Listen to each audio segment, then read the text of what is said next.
बरं मला एक सांग, तुम्ही आजच्या दिवशी फक्त आम्हाला मागवता 7 जन्म 7 जन्म हाच नवरा पाहिजे आणि आजचा दिवस सोडून बाकीचे सगळे दिवस कटकट काय घालता? आता घरी आलोय आणि मस्त असं फोटोशूट वगैरे करून घेतलंय आम्ही. हे बघा, आता मला पाय पडायचे साहेबांचे. आता काय आज त्यांचा मान आहे म्हणतात, पाय तर पडावंच लागेल ना शेवटी. 7 जन्माचं काय म्हणतात त्याला, नातं ठेवायचंय ना, ओके नाही? हाय पटना पाया मग. अरे बघा ना, झालं नाही का की जरा वेळ बसणार सुद्धा नाही, लगेच झोपायला लागतं. असं कुठं असतं करावं? माणसाने थोडंसं बसावं, चक्कर मारावी. आपण जर कधी म्हटलं ना की चल बाबा आता थोडंसं चक्कर मारून येऊ आपण बाहेरून, तर कधीच येणार नाही.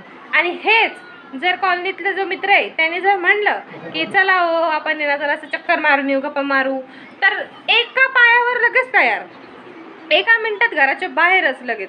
आणि मी जेव्हा म्हणते ना की चल आपण चक्कर मारून येऊ जेवण झाल्यावरती, तर कधीच माझ्यासोबत येणार नाही. मला अजूनपर्यंत आठवत नाही की हा माझ्यासोबत कधी चक्कर मारायला आलेला आहे म्हणून.